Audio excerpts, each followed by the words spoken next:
आइए दोस्तों, आज दिन भर की कोरोना अपडेट्स को लेकर 15 बड़ी खबरों को जानेंगे। यहाँ पर वैक्सीन को लेकर बहुत ही इंपॉर्टेंट अपडेट है। इसके अलावा भी वैज्ञानिकों की रिसर्च में कुछ नए खुलासे सामने देखने को मिल रहे हैं। लॉकडाउन को लेकर भी एक बड़ा अपडेट है। कोरोना को लेकर एक एक करके आज सभी दिन भर के तमाम अपडेट्स पर नजर डालते हैं। सीधे बात करें, पहली खबर में आप देख पा रहे कि हवाई यात्रा से ज्यादा खतरनाक हो सकता है रेस्तरां में खाना खाना, यानी कि होटल वगैरह में खाना और किराने की दुकान से सामान लेना। दरअसल बात कुछ यूं है ना, हाल ही में वैज्ञानिकों के एक स्टडी में यह दावा किया गया कि कोविड-19 महामारी के दौरान बाहर भोजन करना और किराने का सामान खरीदना हवाई यात्रा करने से भी ज्यादा खतरनाक हो सकता है। कुछ वैज्ञानिकों का यह कहना है दोस्तों कि इस तरह की तुलना इन बातों की जानकारी के बिना नहीं की जा सकती कि इन प्रत्येक परिदृश्यों में मास्क पहनने और सामाजिक दूरी बनाए रखने संबंधित मानदंडों का ठीक से पालन किया जाता है। और कुल मिलाकर के अगर आप एयरलाइंस, हवाई अड्डे, विमान वगैरह में जाते आते हो, लेकिन वहां पर आपको कोरोना का खतरा कम है के बजाय आप होटल में खाना खाते हो या किराने की दुकान से सामान खरीदते हो, तो इसलिए सावधानी बरतें प्लीज। अगली खबर देखिए, कोरोना अस्पतालों में मनोचिकित्सक परामर्श की सुविधा होनी चाहिए, ये कहना है स्वास्थ्य मंत्रालय की तरफ से। जी हाँ, शोध बताते हैं दोस्तों कि अवसाद यानी कि लगभग 30% रोगियों में मौजूद और बीमारी होने के बाद के तनाव के लक्षण 96% मरीजों में मौजूद होते हैं और ये और भी बढ़ सकते हैं। तो कहने का मतलब ये दोस्तों के साइंटिफिक वे से अगर देखा जाए तो स्वास्थ्य मंत्रालय का भी ये कहना कि कोरोना हॉस्पिटल्स में मनोचिकित्सक परामर्श की सुविधा भी होनी चाहिए, ताकि कोरोना कोविड पॉजिटिव से जो मरीज होते हैं ना, उनको साइकिक तरीके से, उनको मनोवैज्ञानिक तरीके से भी मजबूत बनाया जा सके, है ना। चलिए, साथ ही अगली खबर है कि कोविड-19 संक्रमित व्यक्ति के संपर्क में आने के बाद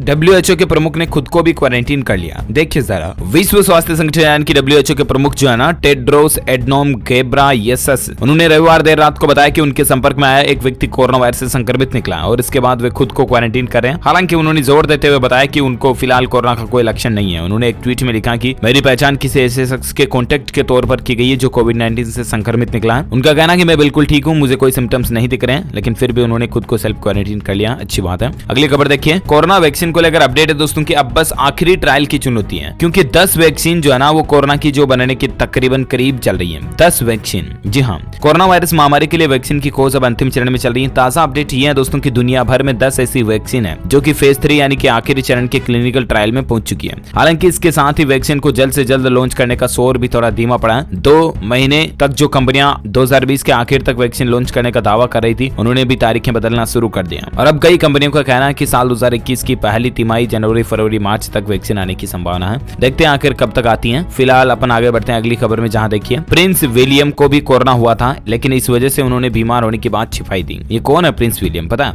मैं आपको बता दूं, कोरोना वायरस की चपेट में दुनिया भर की मशहूर हस्तियां भी आ रही हैं और इसी कड़ी में ब्रिटेन के राज परिवार में से एक खुलासा सामने आया। ब्रिटेन के प्रिंस विलियम अप्रैल में कोरोना वायरस से संक्रमित पाए गए थे। ब्रिटेन के राज परिवार से है ये कोई सदस्य। प्रिंस विलियम उसी समय पॉजिटिव थे जब उनके पिता प्रिंस चार्ल्स भी कोरोना पॉजिटिव पाए गए थे, लेकिन प्रिंस विलियम ने अपने संक्रमण और इलाज को गुप्त रखा था, पब्लिकली जाहिर नहीं किया था उसको। रॉयटर्स ने ब्रिटिश अखबार की रिपोर्ट के हवाले से बताया कि कोरोना संक्रमित होने के बाद भी विलियम ने अपने टेलीफोन और वीडियो का कार्य करना जारी रखा था ताकि लोगों को किसी बात का शक न हो। उन्होंने अपने नजदीकी लोगों को बताया था कि वह किसी को भी परेशानी में नहीं डालना चाहते थे। तो ये अंतर्राष्ट्रीय खबरें चल रही हैं और इसी बीच अगली खबर है दोस्तों कोविड-19 वैक्सीन को लेकर। देखिए जरा, कोरोना वैक्सीन के लिए अपनी ताकत आजमा रहा भारत, दिया 600 मिलियन खुराक का प्री ऑर्डर। जी हाँ, भारत में कोरोना वायरस के मामले 82 लाख के पार चले गए हैं और अब तक 1,20,000 से ज्यादा लोगों की इस वायरस के चलते जान भी जा चुकी है। आज का ताजा डेटा और आंकड़ा क्या, मैं आपको थोड़ा अपडेट बताऊंगा, लेकिन इस बीच खबर है दोस्तों कि भारत ने कोरोना वायरस वैक्सीन की 600 मिलियन खुराक के प्री ऑर्डर के लिए अपनी विनिर्माण क्षमता का इस्तेमाल किया।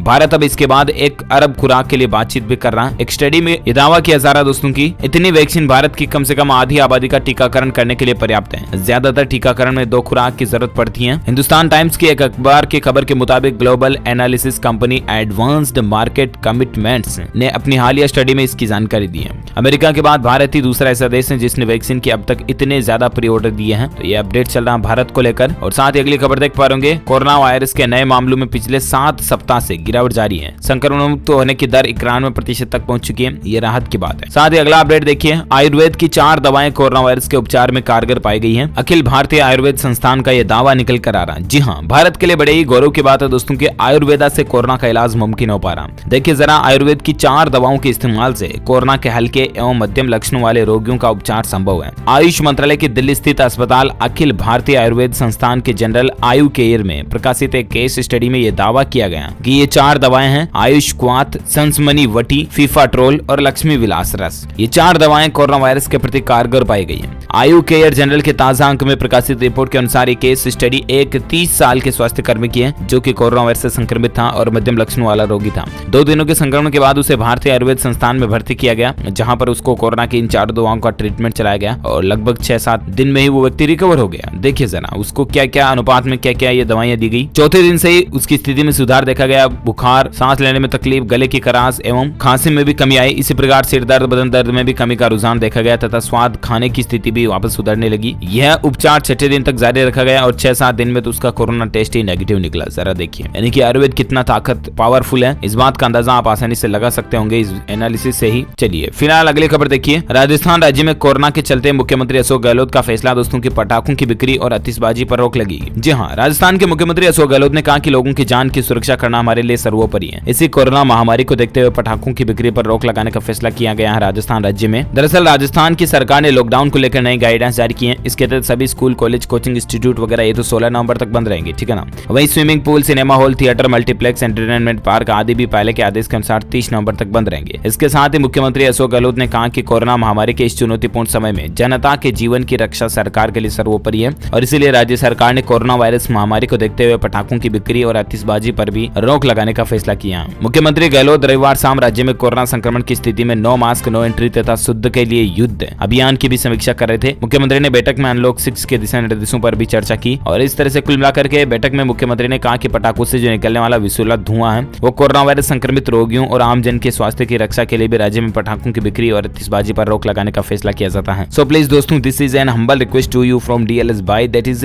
आप भी दोस्तों इस बार दिवाली के मौसम में, दिवाली के त्योहार में, आप दिवाली के सीजन के दौरान प्लीज पटाखे ना छोड़ें अगर आप थोड़े बहुत तो ग्रीन पटाखे ही छोड़ें, वो भी अगर सरकार के दिशा निर्देश से बाहर है तो प्लीज ना छोड़ें, ठीक है ना। गवर्नमेंट के रूल्स को फॉलो अप करते रहें ताकि आप कानूनन गुनाहगार भी नहीं होंगे और कुल मिलाकर के आपके स्वास्थ्य के लिए भी फायदा ही होगा। चलिए साथ ही अगला अपडेट देखिए जरा दोस्तों की, क्या अब यूरिन सैंपल से होगी कोरोना की जांच। जी हाँ, कोरोना वायरस के बढ़ते संक्रमण के बीच इसकी जांच को लेकर और बचाव और इलाज को लेकर कई तरह के शोध हो रहे हैं और ऐसे में कोरोना की जांच के लिए सामान्यतः नाक, मुंह और गले के स्वेब नमूने का इस्तेमाल किया जाता रहा। इसके लिए सामान्यतः RT-PCR, एंटीजन और ट्रूनेट वगैरह कई तरह की जांच तकनीक काम में ली जाती है, राइट। लेकिन इनके अलावा भी कई तरह की संभावनाओं पर काम होते आ रहे हैं। इसी कड़ी में दोस्तों अब यूरिन के जरिए भी कोरोना संक्रमण की जांच करने की संभावना पर काम हो रहा है। प्रयागराज के मोतीलाल नेहरू कॉलेज में इसको लेकर शोध हो रहे हैं। खबरों के मुताबिक प्रयागराज में हो रहे इस शोध में यूरिन जांच के लिए कोरोना संक्रमण के पता लगाने की संभावना तलाशी जा रही है और कहा जा रहा है कि जल्द ही चौंकाने वाले परिणाम भी सामने आ सकते हैं। और वाकई में अगर ये सक्सेसफुल रहा एक्सपेरिमेंट तो फिर मूत्र के जरिए, यूरिन के जरिए भी कोरोना की जांच पॉसिबल हो सकेगी, है ना। देखते हैं आगे और इसको लेकर क्या अपडेट आता है, मैं आपको बता दूंगा DLS न्यूज के ऊपर। फिलहाल देखिए दोस्तों अगली खबर निकल कर आ रही है। मुंबई के लोगों के लिए बड़ी राहत की बात है। 244 जगहों पर BMC मुफ्त में करेगी कोरोना का टेस्ट। जी हाँ, कोरोना वायरस संक्रमण के सबसे ज्यादा प्रभावित शहर मुंबई में अब मुफ्त कोविड-19 टेस्ट होगा। मुंबई महानगर पालिका ने आज से 244 जगहों पर मुफ्त कोरोना टेस्ट की सुविधा उपलब्ध कराई है। अगर आप मुंबई में रहते हैं तो आपको कोरोना के और कोई लक्षण है तो आप BMC के हेल्पलाइन नंबर 1916 पर संपर्क कर नजदीक के केंद्र की जानकारी लेकर वहां मुफ्त में कोरोना वायरस का टेस्ट करा सकते हैं, ठीक है ना। चलिए साथ ही अगली खबर दोस्तों, सर्दियों में जरा संभल कर, क्या स्पेनिश फ्लू की तरह दूसरी लहर में और भी ज्यादा जानलेवा हो सकता है कोरोना वायरस। तो दरअसल वैज्ञानिकों का एक तो ये कहना कि सर्दी ऋतु जाना, उसमें आपको ज्यादा सावधान रहने की जरूरत है क्योंकि कोरोना के बेसिक सिम्टम्स में आपको पता होगा कि जनरली खांसी जुकाम वगैरह होता है और नाक बहना वगैरह, तो ये सर्दियों में दूसरे रीजन की वजह से भी आपको खांसी जुकाम की वजह से भी हो सकता है, तो इसीलिए आप सावधान रहें पहले से ही। आपको बता दूं दुनिया भर में अब तक 4 करोड़ 68 लाख से भी ज्यादा लोग कोरोना से संक्रमित हो चुके हैं और 12 लाख से ज्यादा लोगों की सांसें थम चुकी है, यानी कि मौत हो चुकी है। कोरोना वायरस क्या अभी और भी ज्यादा खतरनाक रूप दिखा सकता है? क्या कोरोना की दूसरी लहर और भी ज्यादा मारक होगी? करीब दोस्तों 100 साल पहले दुनिया में तबाही मचाने वाले स्पेनिश फ्लू का उदाहरण देखें अगर, तो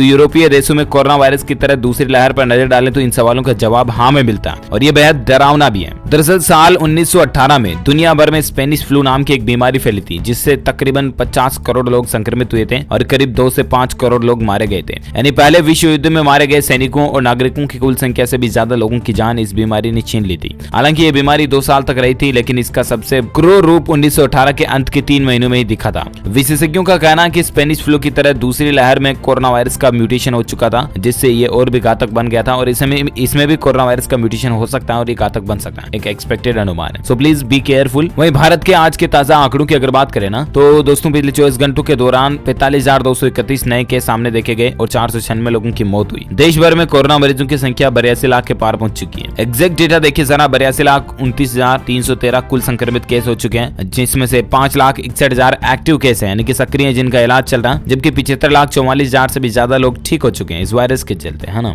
इस वायरस के कारण भारत में मरने वालों की कुल संख्या का आंकड़ा 1,22,000 से भी ज्यादा पहुंच चुका है। तो ये तो रहा दोस्तों कोरोना का ताजा आंकड़ा, राइट। और आइए कोरोना को लेकर कुछ और खबरें देख सकते हैं आप कि 1.5 करोड़ सैंपल्स की टेस्टिंग करने वाला देश का पहला राज्य बन चुका उत्तर प्रदेश। जी हाँ, मुख्यमंत्री योगी आदित्यनाथ सरकार के राज्य में एक नया रिकॉर्ड बन चुका है। 1.5 करोड़ सैंपल्स की टेस्टिंग करने वाला देश का फर्स्ट स्टेट बन चुका, जहां पर 1.5 करोड़ टेस्टिंग पूरी हो चुकी है। उत्तर प्रदेश ऐसा पहला राज्य बन गया जहां इतने बड़े पैमाने पर कोरोना की जांच की गई है। चलिए साथ ही अगली खबर है दोस्तों कोरोना वायरस के सिम्टम्स को लेकर कि क्या स्किन रैशेज भी कोरोना वायरस का एक लक्षण है। इसके बारे में क्या वैज्ञानिकों की जानकारी निकल कर आ रही है, आइए मैं आपको बताता हूँ। दरअसल जनरली आपने कोरोना वायरस के लक्षण देखे होंगे दोस्तों की सिर दर्द होना, गंध स्वाद न आना, आंखें लाल होना, ठंड लगना, गले में खराश, सूखी खांसी वगैरह वगैरह, राइट। लेकिन क्या स्किन रैशेज यानी कि आपकी त्वचा पर जो झिर्रियां पड़ जाती हैं, रैशेज पड़ जाते हैं, वो भी कोरोना के सिम्टम्स हो सकते हैं? तो दरअसल आपको बता दूं कि इटली के लोम्बार्डी में त्वचा विशेषज्ञों की स्टडी के अनुसार यानी कि स्किन एक्सपर्ट्स ने एक वैज्ञानिक रिसर्च की